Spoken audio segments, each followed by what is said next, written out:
every person in every creative field, everyone who ever wants to achieve anything probably struggles with that same mentality, right? Sean, you probably have it too, right? Yes. We're constantly balancing this like gratitude for what we've achieved with frustration that we haven't met what we feel like is our potential, right?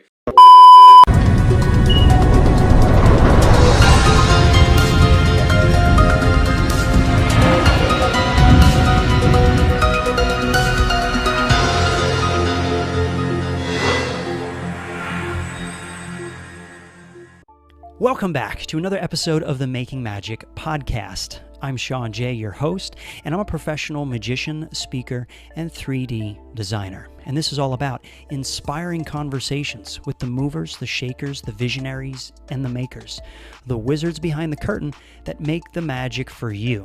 Now, if this is your first time tuning into the show, thank you so much for doing so. It really does mean a lot to me because I put a lot of hard work into each and every one of these episodes. Whether you're listening to the sound of my voice on any one of the popular podcast apps or on YouTube, hopefully you'll decide, if you're a podcast type of person, that you'll follow the show. Follow me along for the ride and leave a healthy review of the show. And if you're here on YouTube, feel free to give this show a thumbs up, comment below, turn on the notification bell, and subscribe. You guys know what to do because I'm all about getting your creative gears turning, and that's what this show is all about. Whether you feel like you're stuck with a certain thought pattern and you want to break out of your current thought pattern, if you feel boxed in and trying to be inspired to think in new ways, well, I've got some of the world's most creative people that are sharing their process with you on this show. So I hope you decide to join me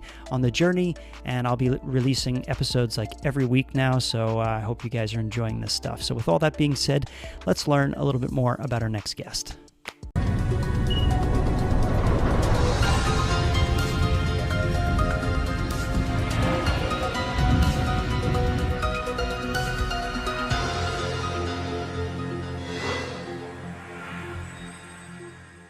Welcome back to another episode of the Making Magic podcast. I'm Sean Jay, your host, and I'm a professional magician, speaker, and 3D designer. This is all about inspiring conversations with the movers, the shakers, the visionaries, and the makers, the wizards behind the curtain that make the magic for you.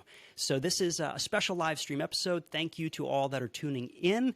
We've got a chat box there. Feel free to drop some comments. We always like to hear your feedback. So today on the Making Magic podcast, my special guest is David Burkus. Now, David is an organizational psychologist and the author of 4 best-selling books that help teams and leaders do their best work ever. So, David, welcome to the Making Magic podcast. Oh, thank you so much for having me. Yeah, this is going to be a fun chat. We're going to go deep. Since this is a creativity-themed show that I have here, I noticed that one of your 4 books, one of your earlier books, The Myths of Creativity, just goes into all of the research and science behind that. And so I thought you'd be a great guest. So here we are. Oh no, that's great. I was telling you offline. It's a book I wrote. Actually, it'll be 10 years old this year. In October of this year, it'll be Wow. 10 years old.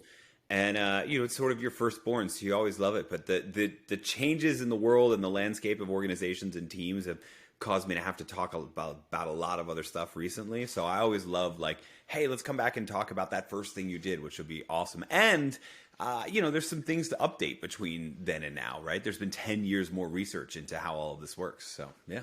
Okay. Well, we're gonna go into that. So on this show, I always like to start off by asking the guest, to share with us a story, just to kick things off. And you're very good at authoring books and creating talks for organizations. So can you share with us a story about the very first thing that you created? And this can be good, this can be bad, and funny stories are always welcome too. Yeah. So I was thinking about this earlier because it's your opening question.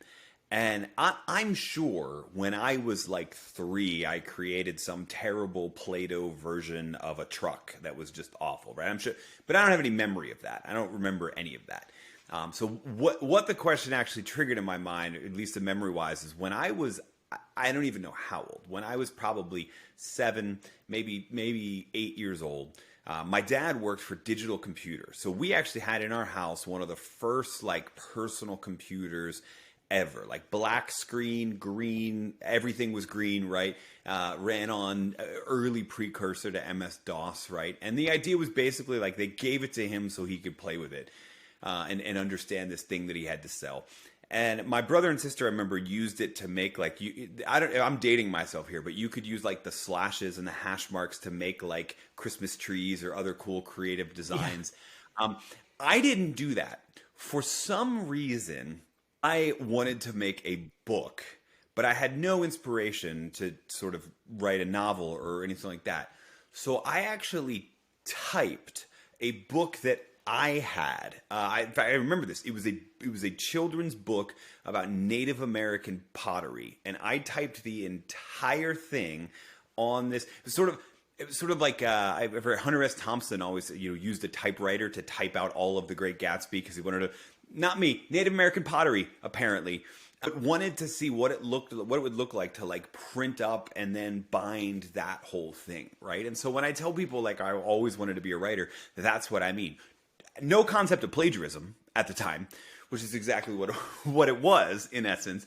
But I still did it. I made a book using a dot matrix printer, some staples, and some text that I borrowed from a different book that was sitting on my bookshelves in my bedroom, right? And I thought it was interesting that I even thought of that because when I was in high school and when I was in college, I'm an organizational psychologist by training, but not till grad school. I was an undergrad English major.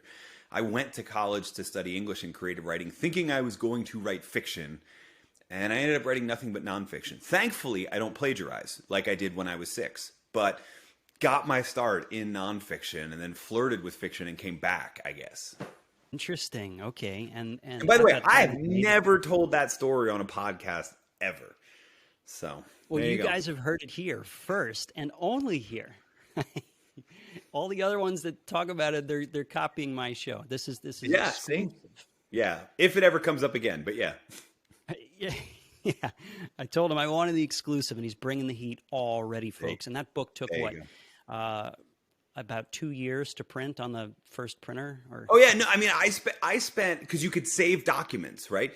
So I spent probably 4 days in the afternoons, like coming home from school, typing out this chapter book, right? I'm not talking about like kids book with pictures, but like now I have a 10-year-old and an 8-year-old as we're recording this, and we have my 8-year-old's graduated into chapter books, meaning there's enough text to warrant chapters.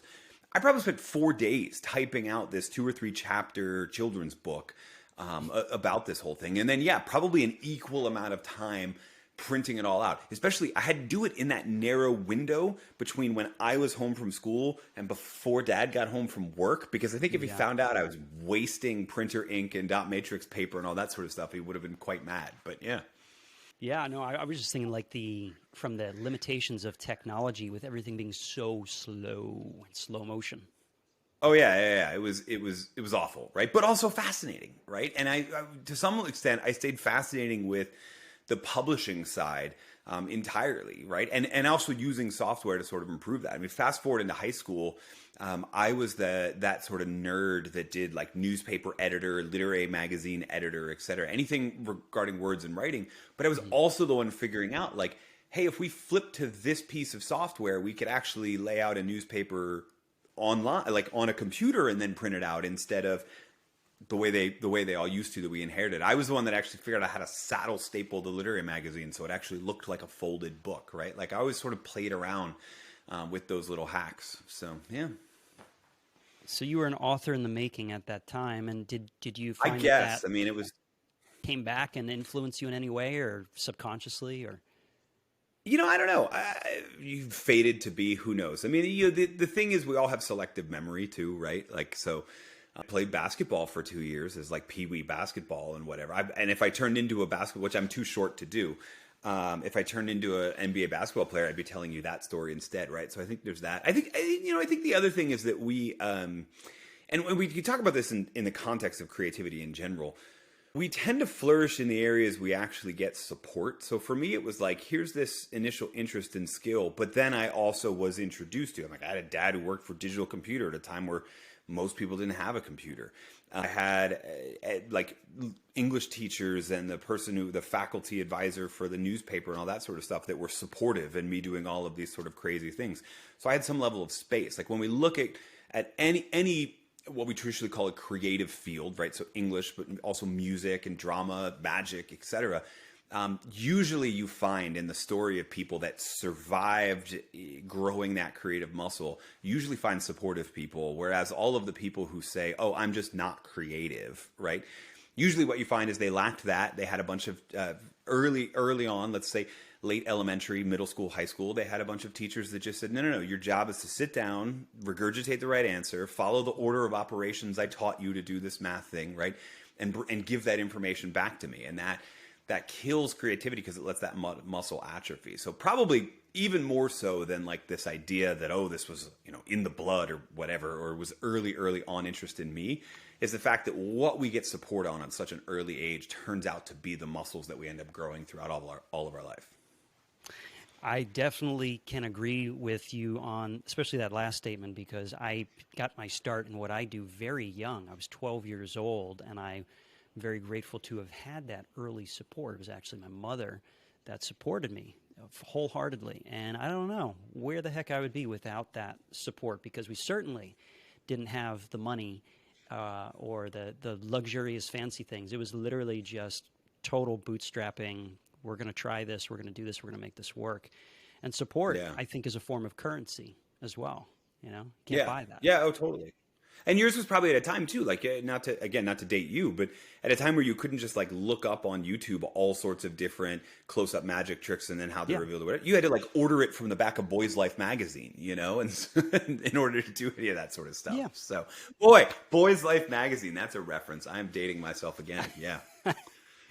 Yeah. There's Boys Life. There was the Yellow Pages. People were using those back then with me. Yep. Direct mail advertisements for magic kits. Yeah, totally. Yeah. So knowing, just like fast forwarding through your life and your career, becoming a speaker, becoming an organizational psychologist, obviously you have a lot of academic training and speaking experience. Is there anything with your journey until this point where it is now, if you were to go in a magic time machine and go back in time, revisit your earlier past, is there anything that you would do differently to prevent yourself from making any of the mistakes that you made early on, like some big mistakes? Man, I think probably patience, right? Like I'd have to think about big mistakes, right? I don't have a lot of like regret that I tried something and it totally failed, but the incredible value of patience. To give you an idea, so I graduated almost 20 years ago now, out from undergrad, decided this is the type of stuff I wanted to write, this sort of blend of social science and useful takeaways and all that genre, right? I decided that as a junior or senior in college, so I knew I need to go on to graduate school. So I went on, did a master's degree, started in a doctoral program. Then I started hacking the system again, right? So I had a podcast before it was cool. So like 2009, no offense, but like 2009, 2010, we started a podcast. This was back when we didn't have tools like what we're recording on now. I had guests call into a conference call line, and then I would hit *2 to record the conference call line. Wow. And then we would talk, and then it would email me an MP3 file of our conversation on the conference call line. And then I would put that into GarageBand and I would edit that myself. And then I would manually FTP it up through a program that is still on my MacBook called CyberDuck, where I would manually upload it into the cloud, then manually code out the RSS feed, etc. Right? But what I like to say is we started, right? I know. So what I like to say is we started that podcast. It was called Leader Lab. Until I got sued for the name because I didn't know anything about trademark law, but that's a whole other story. We started that podcast in early 2010, and we were immediately a top 50 business podcast on iTunes.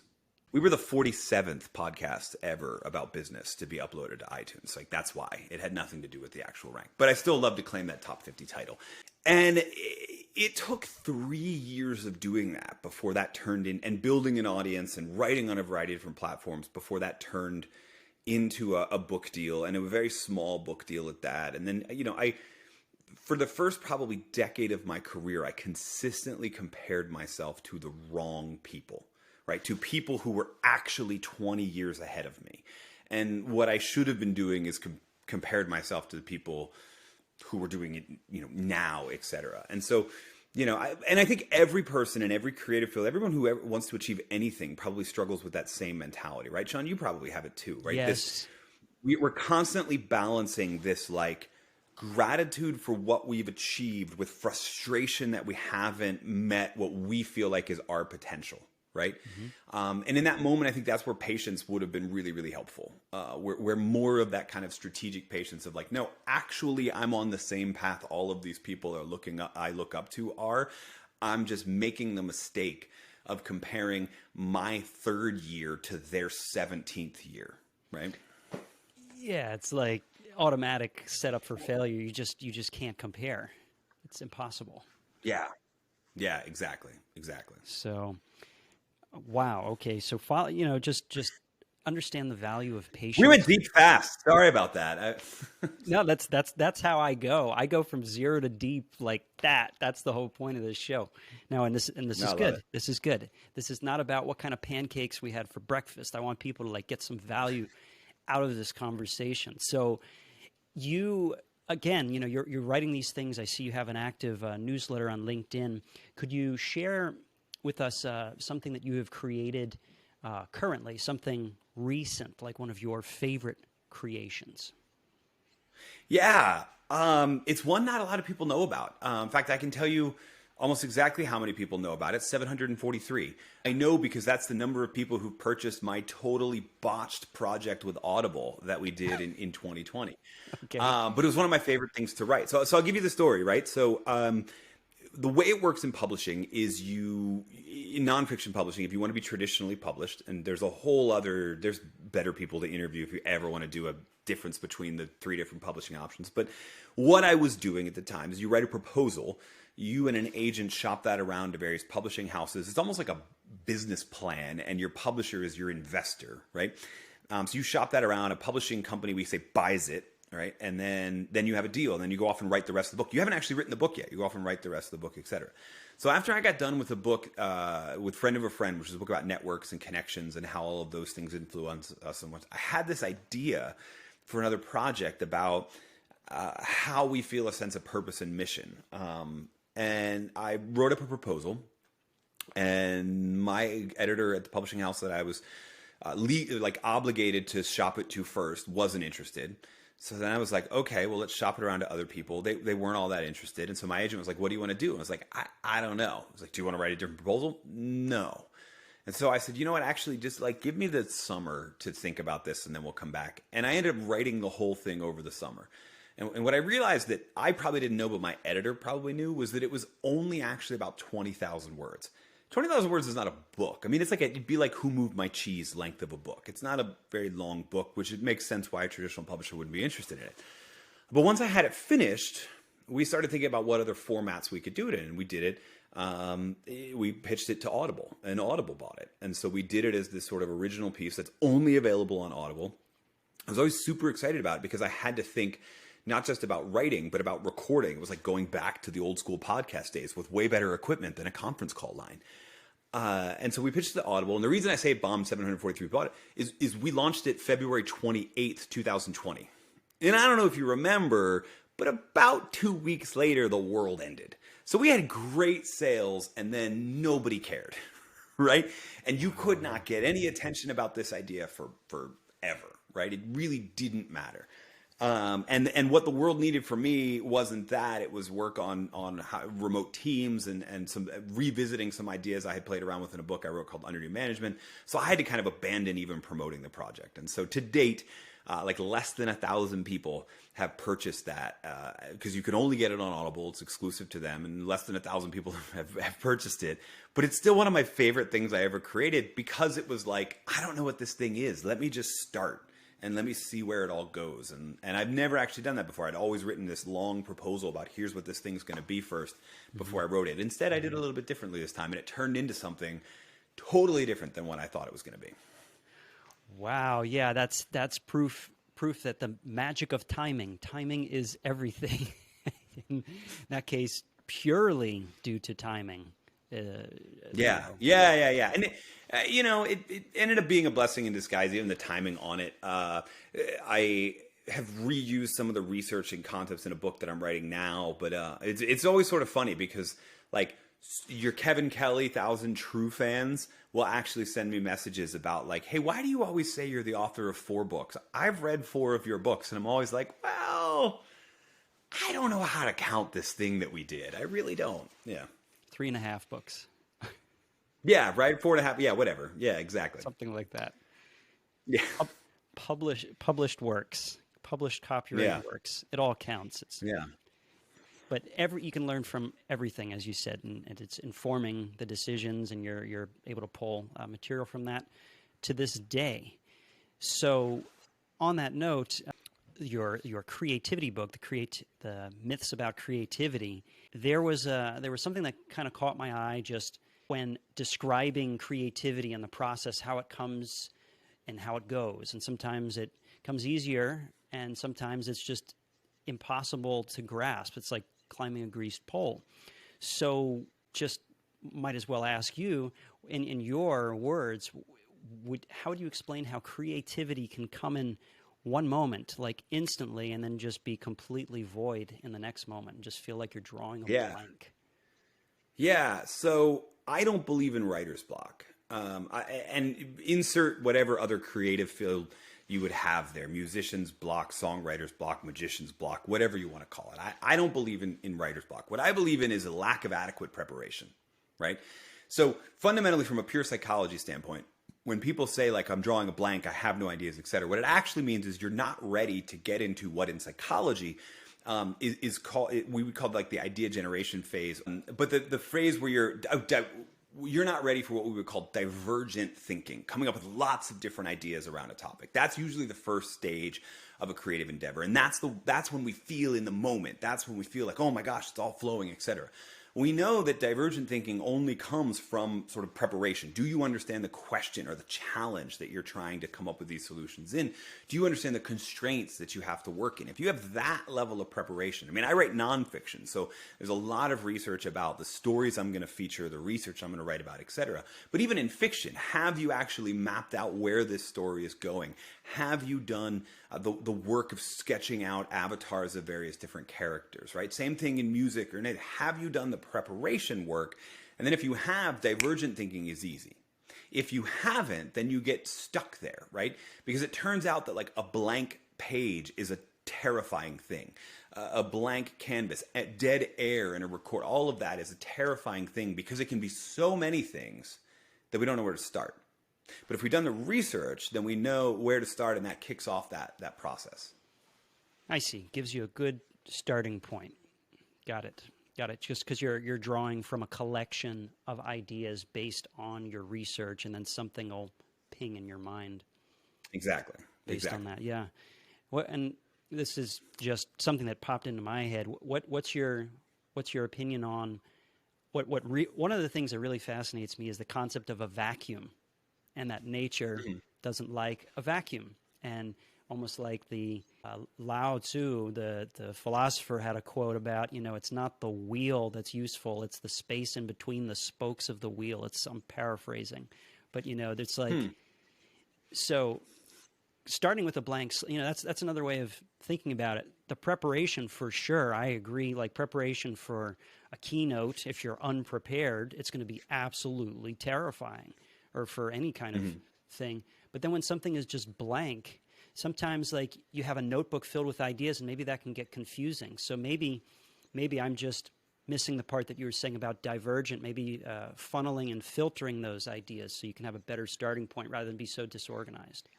Well, so there's, yes, short answer. So there's two different elements. When we think from a psychological standpoint, there's two different elements of what happens before somebody sort of solves an idea or ships a product, et cetera. There's divergent thinking and then convergent thinking, which is where you're whittling through the ideas, combining ones that need to be combined, et cetera, right?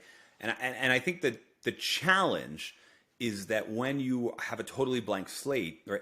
Let me back up. All ideas are combinations of pre-existing ideas, right? That's how humans generate ideas. We're not capable of what in philosophy might be called ex nihilo creation, creating something out of nothing. All we've ever known how to do is take existing things, learn about them, combine them, and create new existing things, right?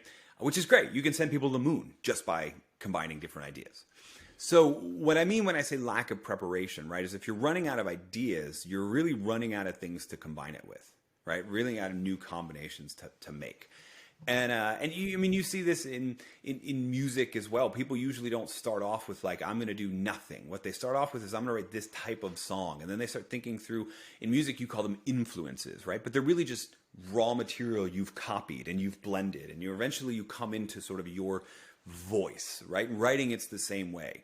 Right. I started out wanting to be sort of a low rent Malcolm Gladwell, but then I learned from this thing and this thing and this thing. As I'm copying all those, I write my sort of authentic voice, which took 10 years and 4 books to sort of develop. I'd imagine it's the same way when you're creating an illusion, right? You start off with a rough idea. I'm going to create this sort of illusion, so it has to have these sort of parts, etc. That actually is, because ideas are combinations of pre-existing ideas, it's much more easy to make the combinations that create that divergent thinking. And if you don't have that, right, if you don't have all of those ideas, you'll never get into convergent thinking, which is where you're filtering through and going, so which ones work and which ones don't, et cetera. So you need that raw material, and that raw material only comes from preparation. So there's not even these 2 phases, divergent and convergent. There's a pre-phase where we're really trying to understand the question, almost understand, to use magic, understand the genre of that particular illusion, right? Mm-hmm. And then what has to be in play in that. So, yeah. Got it. That's my long-winded. Short answer was yes, you're right. That's the really long answer, though. No, that helped clarify it. Now I get it, and I'm sure the viewers and listeners will also understand that based on what you just said. So, which then leads me to my next question then. Would that explain where sudden flashes of insight or just random inspiration come from then? Yeah, so it could. It could. And the reason is I say that. So all of us have had that sort of eureka idea, right? Mm-hmm. This flash of insight, this sudden inspiration, this Newton in the apple story, which is fake, by the way, never actually happened, right? Or Archimedes in the bathtub, which is probably fake, but it happened so long ago we have no way of verifying. And all of us have had those, and so we resonate with those stories. What we actually know is, in addition to everything we talked about, what we know from human psychology is that these moments of what are called incubation can be really powerful. And incubation is when you literally set aside an idea for a time. I'm working on this problem. I feel stuck or what have you, so I'll set aside. And you don't have to take like a break. You don't have to take a rest. You don't have to go take a bath like Archimedes or sit under an apple tree like Isaac Newton is supposedly did. What you do have to do is shift your mind to something else. And something in your subconscious, if the subconscious exists, something in your subconscious clicks into play when you're doing that. Now, here's what's really interesting. We don't know what's going on in that moment of incubation. Like, there's 4 or 5 different theories of what's happening in the brain that triggers that. My favorite is actually what's known as selective forgetting. If you've ever struggled with a problem and you keep thinking of the same wrong answer, right? Problem is your thinking pattern is in a rut. And so you're making connections. All ideas are combinations of pre-existing ideas. You're making all of these different connections and you keep making the same connection even though it doesn't work. So selective forgetting is sort of a way of letting your mind, just letting those bonds between different ideas break apart, letting your mind just sort of forget all of those wrong pathways it used to go under. And then you approach the problem again with a fresh slate. Now, sometimes in some cases, that happens when you're actually not thinking about the problem. Something you experience triggers this thing that's been on the back burner of your mind and brings it back to the forefront. You go, oh my gosh, I see it now. Other times, just going back to the drawing board, just going back to the piano, back to the computer, back to whatever it is you use to create, sometimes just going back to that after a period of incubation is enough to still unlock those ideas. So you don't necessarily need to sit around and wait to be inspired. You just need to recognize that sometimes you need to incubate on an idea and then you can choose the time to come back to it, right? Depending on the size of small scale problems, as little as 5-10 minutes, large scale problems, a couple days, and then sort of come back to the problem. You don't have to wait for that inspiration. You can kind of force it, or at least you can force those same benefits of incubation. And I've heard something along the lines of what you're just talking about people, right? You focus on a problem right before you go to bed. Just you really focus on it, and then you go to sleep, right? That's where I guess the old saying, sleep on it, comes from. Yeah, and that or who is it? I believe it was Salvador Dali used to take these little naps where he'd have a metal plate on the ground and a coin. I don't remember if it was a coin or a key, but something metal in his hand, and he would sit in the chair because as soon as he actually fell asleep, his arms would go numb.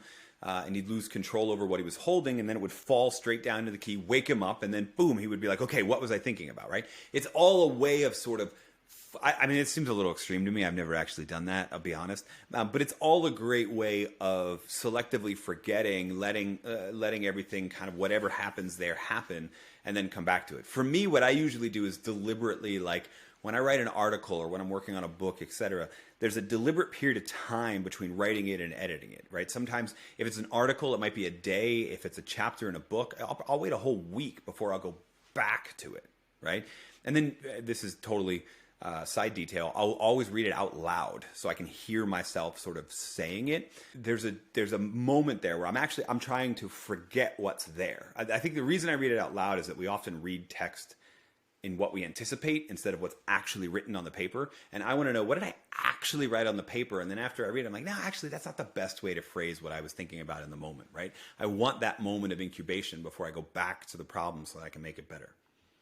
Yeah, right. And because our brains, we crave new, novel things all the time. We're programmed to chase novelty. Giving yourself that break is just a nice way to break free from all that tension just for a moment, and then your subconscious is working on that while you're doing whatever task, and when you come back to it, you probably also get inspiration. Your brain will kick in things that from the task or the experience that you just did when you broke away to bring back to that problem that you were in the middle of solving. I'm just trying to follow what you're saying. It's fascinating. It's fascinating. So there were a few myths also that you discussed in this book, the myths of creativity. And so like I just jotted down a few of them: the eureka myth, the lone creator myth, the incentive myth, and the brainstorming myth. And it sounded like you may have touched on a couple of those or kind of hinted at that. So is there a simple and easy way that you can just kind of summarize what each one would be for those that are watching and listening? And yeah, in the book, of course, we'll go into more detail. Yeah. So the eureka myth is essentially what we were just talking about, right? We all have had these feelings of inspiration, like the idea just came to us, right? Which is always a weird way of saying it because that implies that it was somewhere else and then it arrived, when in reality, like, all ideas are combinations of existing ideas. It was already in your brain, right? But that moment of incubation is what we're actually describing. When we accidentally incubate on something and then something in our mind causes that to click into play. What I'm actually more interested in is the power of incubation used deliberately, right? You don't have to sit around and wait to feel inspired. I think, I always make this joke that if you think about the story of Newton and the apple, I was an undergrad English major. And in English, in storytelling, we talk about protagonist, antagonist, who's the one doing the action, who's working against the action, etc. If you think about the story of Newton and the apple, like, the apple's actually the protagonist of that story. Like, the apple's the one doing all the work. It had to fall before anything could happen, right? And so the weird lesson we teach people when we tell that story is like, oh yeah, if you're in a block, like, sit around and wait for something to happen. No, right? Incubation is fine, but have a plan to kind of come back to it, right? So that's that sort of eureka myth. And we also sort of touched on the brainstorming myth already with this idea of divergent, convergent, but also that moment of preparation, right? Like, creativity is a process. It's a journey. It's an iterative process. I always tell, I'm doing this with my two boys now because they have, English classes to the point where they're actually having to write lots of stuff and revise it. And that's what I always tell them, is like, actually, buddy, that's the trick. Writing is rewriting, right? It's this constant process of revision, reworking it, finding the problems, fixing the problems, etc. But especially in a corporate setting, we don't usually think that way. We think like, oh, we have a problem, let's get some people together and brainstorm, as if like magically in one 45-minute session, we're going to stumble upon what ends up being the right answer. No, brainstorming is important, but it's part of the process. And we need to think about the entire process, or for our Canadian viewers and listeners, process, whichever one you want to use. Lone creator is a really interesting one. We tend to celebrate in history and in media and what have you, we tend to celebrate these sort of solo geniuses, these sort of lone inventors, etc., whether it be Thomas Edison from 100 years ago, Steve Jobs now, like whoever you want to use. in reality, almost all of these people had teams of people behind them that were helping them. You can go as far back as sort of Michelangelo painting the Sistine Chapel along with 13 other people, right? You can almost always find that team.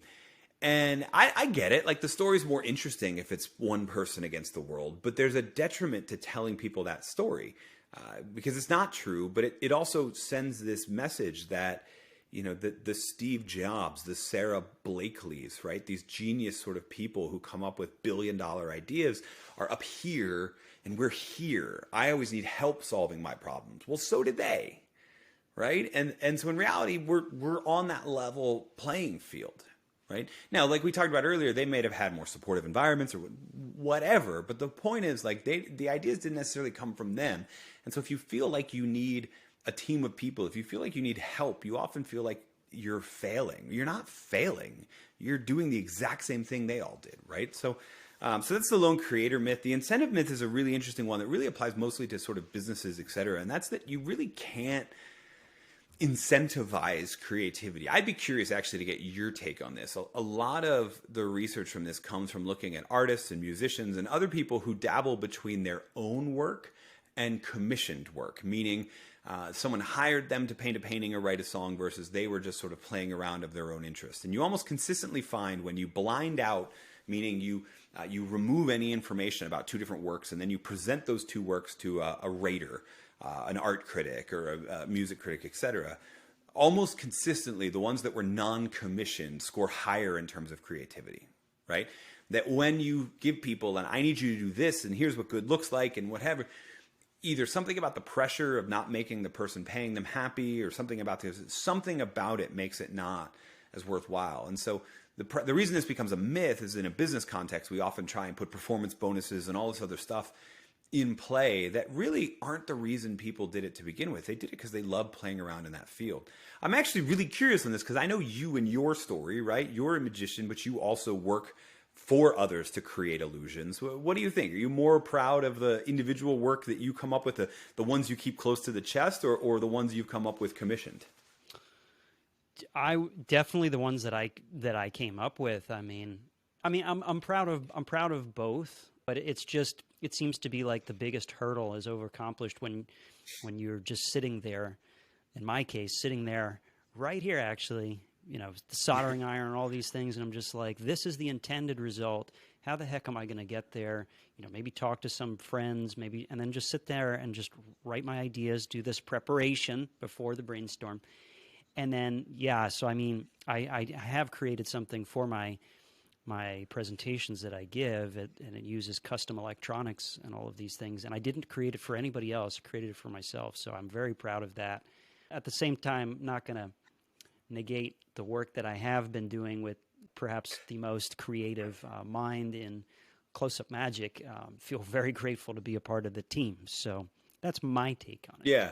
Well, and again, it's not that you're not proud of them, right? But there's just something about kind of doing it for yourself. And the Yes. reason, the takeaway, the implication is that often rewards that are celebrated after the fact, if you wanted to put any incentive systems at all in play. I mean, I'm actually, if we want to get into big organizational design topics, I'm mostly in favor of paying people what the market says their job is worth. Like, pay enough to take the issue of money off the table and then find non-monetary ways to encourage them and motivate them. But if we wanted to design some monetary incentive system, an after-the-fact reward celebrating their creativity tends to work better than a pre-work incentive, if-then type of incentive, right? Yeah. And so, yeah, it's not that you're not proud of that work. It's just there's this really weird phenomenon that when we do creative work for the love of it, tend to produce something that's more creative. And how do you harness that when you're also paying people to solve problems, et cetera? You pay them enough to take the issue of money off the table, and then you create an environment where they trust that their ideas will be celebrated once they're done, but there's not an exact if-then system to game. Yeah, because with an if-then system, you're counting on the other person expecting that bonus or that end result, and it automatically sets the stage for possible failure, which could freak the person out, and then it puts unnecessary thoughts in their mind while they're creating, right? Right. It's like, if I don't get this right, I am not going to get the bonus. If then. Yeah, exactly.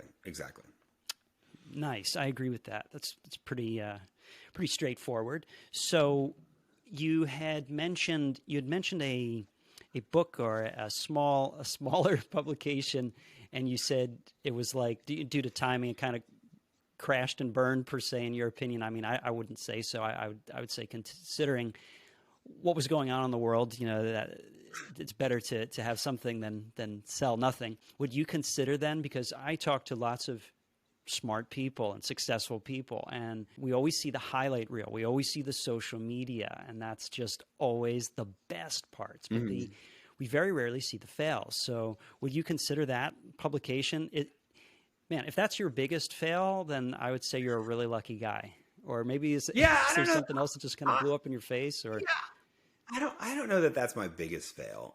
I mean, it's hard, man. I've had so many failures. I've tried out so many different experiments. It's hard to know which one. I'll tell you, my most embarrassing fail is, so the business model of what I do is that you write books and you can make a decent amount of money off the books, but you make a whole lot more money when people then want to tap into your expertise. Hey, come to our conference, come to our company and speak on this, run a workshop for us on this, coach us on this, etc. And so remember that thing we were talking about earlier on patience? My biggest failures probably happened, my most embarrassing failures, let's use that qualifier, probably happened when I was most impatient. And I remember vividly, actually, at one point, before I even had a book out, I had a website out because I had the podcast, et cetera. And I decided to make this tab on my website called Speaking, right? Which is about me and my speaking. Now, at the time, I'd probably presented like 4 times in a professional setting. But whatever. Hey, this is what people who do what I do. So I need to make a page like this on my thing, right? Because I need to get after it. And somehow along the line through the SEO gods or what have you, I got an email from one of the largest speaker bureaus in North America saying, hey, we checked out some of your work, saw that you're a speaker, et cetera. We'd love to list you on our site. Now, behind the scenes, there's probably a similar marketplace for magicians. Like, there are places that book on behalf of a variety of people, and their website is just full, like thousands and thousands of different, or at least hundreds of different speakers, et cetera. It's probably similar in magic, right? And you can book whomever you want. And all they were really asking was about listing me on their site, not necessarily promoting me, et cetera, but just like, are they allowed to copy my topic descriptions or what have you? And I got so excited that I was finally interested, or getting some interest from this group, that I canceled the rest. Now, nobody really knows this but me, but I canceled all my other appointments. I spent the whole afternoon and evening crafting out this perfect response to them and their initial glimmer of interest in me. But I knew nothing about this world, nothing about the market. And so I look back on those, and thankfully, I don't know where this email is, but I think back on those moments, and nothing in my response was of any value to them, because I had no idea how this world works. I had no idea how the marketplace worked. I had no idea how the small network that was this world of speaker bureaus and professional speaking, I had no idea how any of it worked. And it was, I could only imagine a professional reading that email and clicking delete and never thinking about me again, which is exactly what happened. That email went into the black abyss, never to return. I never heard back from them. Till about 9 years later, when the person who owned that bureau reached out to me directly and said, hey, I found out about your work through this person, etc. I'd be interested in talking about it again. Now it's 9 years later, and I've done this a couple hundred times, and I know this world, etc. And actually what's interesting is last year, they were the bureau that was booked me the most, found me the most of it, got me the most of their clients. I work with a couple different ones, but they were and I've never told them, by the way, that whoever emailed me that I am, I've never told, and I can't tell you who it is because then they'll find out. I'm never going to tell them. But I kind of smile at that idea, right? Yeah. And again, so the biggest, probably most embarrassing fail, but again, that lesson is that importance of sort of patience. We see who we want to emulate, and we rush to do it without understanding the entire world that they're in. And sometimes you just have to be an unknown and do the little things. Sometimes you just have to do the close-up magic to 4 people at the cocktail party before you're allowed, on the stage with all this. You just have to do it. You have to not pay those dues, but pay those dues because you're learning about the world in a way that when you're ready to get to the next level, you don't embarrass yourself like I did, right? And it just has to happen. And there's not really a way to speed it up. Yeah, yeah. And right, the speed thing. Yeah, everybody wants instant anything.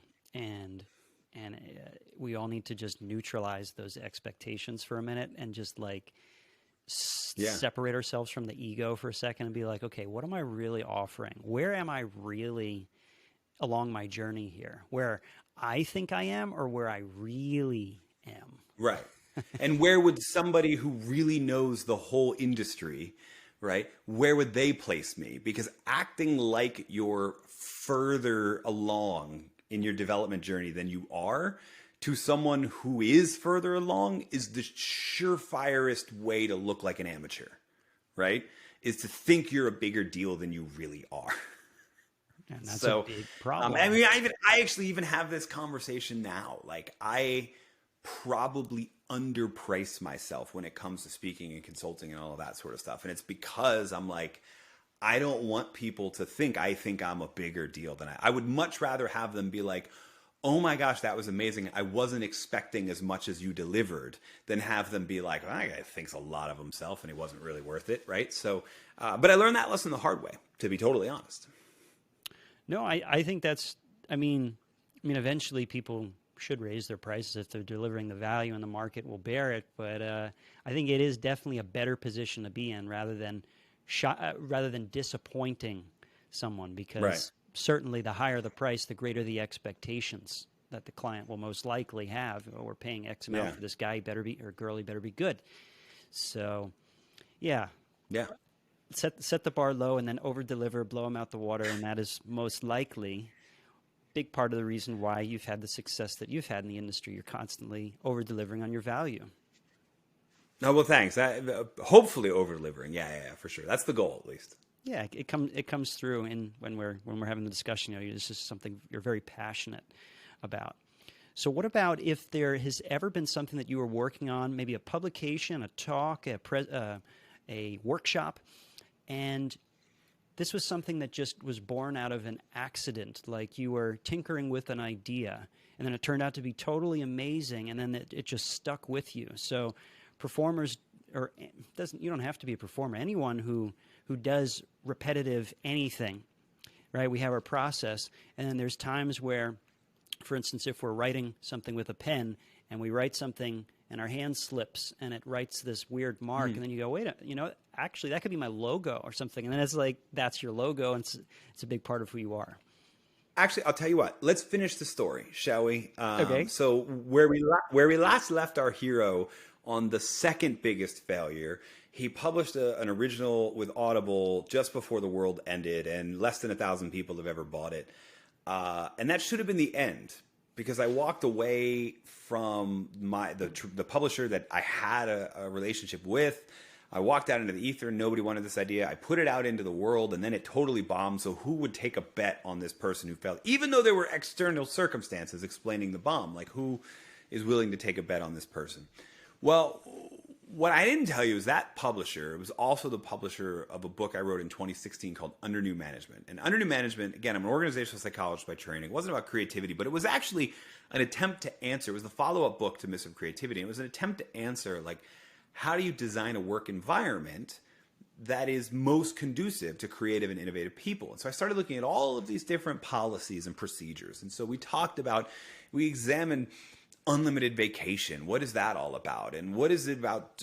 I'm most known here. There was a TED talk that I gave on salary transparency. Like, let's just eliminate all of the secrecy around money, and let's just make it clear as a team who's getting paid for what, so we know what value to expect of people, and does that work better or worse? And we looked at each trend along these sort of creative workplaces, and then said, what does the research say? And some of them we didn't say were a good idea. Like, we have a whole chapter before the pandemic, certainly, but even before the pandemic, there were rumblings about how much of a distraction factory working in an open office was. Well, we were looking at data in 2015, 2016 and suggesting this is a terrible idea. And snuck into that was this one chapter about more self-managed teams and not needing to see your team every day, and diving into some research about, hey, isn't this crazy? There are 1,000-person companies that have 0 headquarters, that work fully remotely all over the world, etc. Well, fast forward a couple months into the global pandemic, the editor of that book, who rejected the idea that became the thing with Audible that totally failed, emails me and he goes, hey, I think this working from home thing for a lot of people it's going to be a long-term thing, not like a 2 or 3 week thing. Do you remember when we wrote about that chapter in the other? Do you think you could make that like a whole book? Because I feel like there'd be a need for this in the world right now. Right. And so I hinted at earlier when I said the world kind of needed me to write some different stuff. That became the book Leading from Anywhere, which is my 4th book or 4th and a half book, depending on how you count. It was all about, basically, I went back to those same people I interviewed for that chapter and then went back into all the research, et cetera. So, I mean, it wasn't an accident. Like I didn't accidentally type out an entire chapter about remote work and self-managed teams and all of this sort of stuff. But it was like I was throwing spaghetti against the wall, trying to look at every workplace trend out there and make a judgment call on it. And it was one that I just thought at the time, 4% of the American workforce worked remotely, right? So it was like, this is an interesting idea, has some pros, has some cons, thought you should know about it, the end. And then the world sort of decided, no, actually, that's the most valuable chapter in the book. That's the beginning. Right? So, yeah. So, it wasn't an accident, but I didn't time it at all, right? There's another funny thing in there. When I screamed about open offices in 2016 in that book Under New Management, I looked at a lot of research that suggests that people who work in open offices with no doors that close, et cetera, just cubicle after cubicle, they get sick much more often. They get respiratory viruses much more often, right? I had no idea that 4 years later we were going to be thinking about space and air circulation to a level that we've never thought about as a society. So again, dumb luck. I don't know, so maybe not totally by accident, but it was definitely dumb luck. Wow. Yeah. So it was a blessing in disguise because it's basically a story of how your biggest fail or one of your biggest embarrassments set the stage for a success of a new book. And I love hearing stuff like that. You put something out there and you're like, you have your agenda. And you go, yeah, my agenda, I want this to be sell X many copies. And then it doesn't meet your standards. And you go, I guess it didn't work. And then you get this call and it's like, this little piece does work. And then it blows up to be the next. That's so cool. Yeah. Fast. What's that old cliche? Like, if you want to make God laugh, make a plan. Right. Or there's that sort of Chinese myth about the farmer whose son, like, breaks his leg, falls from a horse, and they're like, oh, that's unfortunate. And he's like, well, we'll see. And then 3 days later, the army comes, and because his son is injured, they don't conscript his son to fight in the army. So they're like, oh, good thing he broke his leg. And the farmer just goes, we'll see. Like, you never really know how the story is going to end. You just have to kind of do your best, play the hand you have, but recognize, in the end, I didn't have any control over the fact that I decided to release a book in audio-only format at a time where everyone's commutes and drives to work and everything where they would have listened to an audiobook disappeared. I didn't have any control over that. I still think I made the right call. I still think just playing to that format, had that unforeseen circumstance not happened, it would have been great. But, I don't control that. So I don't have any regrets about it. And you probably wouldn't have had that next book either had you not done it that way. Oh, no. Yeah, no. In fact, probably the worst thing that could have happened was a modicum of success around this idea.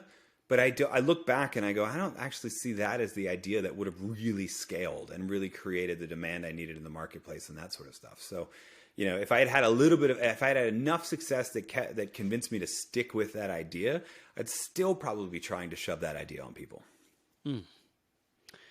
So that brings us to a point to where I always like to ask the guest as we kind of funnel down, as we go divergent with our conversation, what, David, inspired you to do what you do? The line I always like to use is that my goal is I'm trying to, like, the fancy way, you said it in the intro, is trying to help leaders and teams do their best work ever. The truth is I'm trying to make work not suck. Right? Like, most work is too central to all of our lives to have so many people who work in a crappy environment, right? I make a joke on these shelves behind me. For those of you that are watching, if you're listening, you'll just have to know. I have a red stapler, like the red stapler from the movie Office Space, that I keep on the shelves in sight of any video interview that I do. I used to, when I was a business school professor, I used to make references to like The Office in class all of the time. And the reason I do is like these shows are funny because so many of us work in crappy environments. So many of us work in draining environments. And I find that unacceptable. So that's sort of the real inspiration, the through line through all of my work. Now, what I found is that most people don't invite you to work with you if you say, hey, I'm going to help your office not suck. So what I usually say is that I'm trying to help the people on your team do their best work ever. The trick is that in order to do that, we need a place that sucks a bit less. Right? So I still get to do that. So that would, I think, kind of be the inspiration. And that stems way back from in college deciding to kind of pivot from writing fiction to writing this particular genre, is that I found this as something really useful. It's really useful to give people an insight into how their brain works, how teams interact, and the dynamics of relationships, especially in a working context. That's all really, really useful and also kind of entertaining instead of just being entertaining. And so that was kind of the big idea I got inspired to do. And I've been lucky enough now, it's been almost 20 years to be able to continue to do that. And it's all it all stemmed from that initial vision, and you're just branching out in different ways to support that vision. Yeah. It's fantastic. Is there a who that inspired you to do what you do? Perhaps someone from your family, your earlier life, or is it just this burning desire inside to make work suck less and people do better work? Yeah, I mean, I think we all have who's, right? You know, we talked earlier about support as a currency, right? So, you know, my 11th grade English teacher is Christine Franzim, who also encouraged me to be the literary magazine editor and the newspaper editor, and et cetera. So she gave me a ton of support, right? I had instructors when I was an undergrad, grad school, et cetera.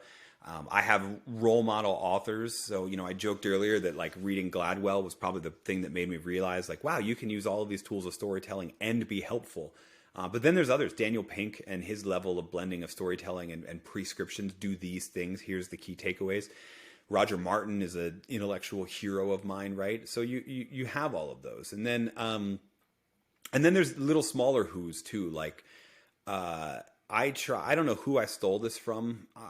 It's probably one of the cliches in the writing world, but we always talk about how like don't write to an audience, write to a person, like construct an actual person. And so I can name them. I'm not going to do it because it would embarrass them, but I can name specifically who in my life I decided was the person I'm writing that book to. Like, you know, I'll use the most recent one, Leading from Anywhere, is about remote teams. There's a very specific person in my life I know of who was the chief operations officer about a 200-person company that early on in the pandemic had to figure out who is essential and needs to stay on site and who is not, and then how do we get those people to collaborate. And every single time I sat down at the computer, was thinking about how can I make this useful to him specifically, right? So, you know, there's a lot of who's. Okay. Yeah. You just named a few, but yeah, I mean, just like you said before, you're not the lone creator just sitting there writing these books. You're standing on the shoulders of giants, and you've got your support team, some that are alive and others, you know, right? We have our dead and alive mentors. It doesn't matter whether these people are alive or not. So that's awesome to hear that. Now, yeah. So this has been quite the chat, David. Just like taking a peek inside of your brain, just to kind of get an idea of what your book's about, how you help leaders and teams do their best work ever. And I'm going to leave the stage open to you to share with the audience that's watching and listening. Where can viewers and listeners find out more about David? Oh yeah, well, that's awesome. Thank you. Real quick, I'm going to turn it around, right? So if you are all the way, we're at like 58 minutes into this thing.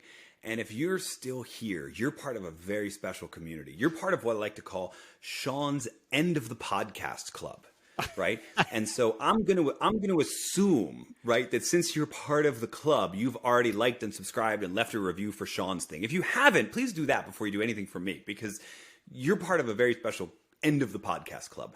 But if you're part of the End of the Podcast Club and you also want to be part of the sort of Circus Burkus, if we will, and also learn more about me and my work, I'm really lucky. DavidBurkus.com is a really weird name. Not the David part. That's pretty common. Burkus. There's only one other David Burkus in the world, and he's a Hungarian filmmaker.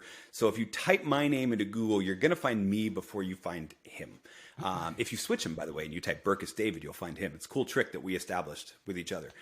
So that'd probably be the easiest place to go. From there, you'll find my website, my socials. I used to joke that I'm on every social media platform but TikTok because I don't dance. But actually, starting January 1, we're on TikTok too. So wherever you want to find that content, just search my name and you'll find it. And then, please connect with me there. Let me know you're part of the End of the Podcast Club, and I'll be happy to answer any further questions you have. Excellent, David. This has been absolutely awesome. I hope you all were listening up to David's expertise. And just like David said, if you guys are part of the special club, congratulations. You've been watching and listening to another episode of the Making Magic podcast. Feel free to give this video a thumbs up, like, comment, subscribe. This will be on YouTube where you're watching. We're also streaming live on LinkedIn. Or if you're just listening to the sound of our voices on any one of the popular podcast apps, the show is streaming on all of the popular ones, Apple Podcasts, Spotify, et cetera, et cetera. Feel free to review and drop a comment about the show. That would be greatly appreciated. So thank you again, David, for sharing your expertise on the Making Magic podcast. And we'll see you guys on the next one.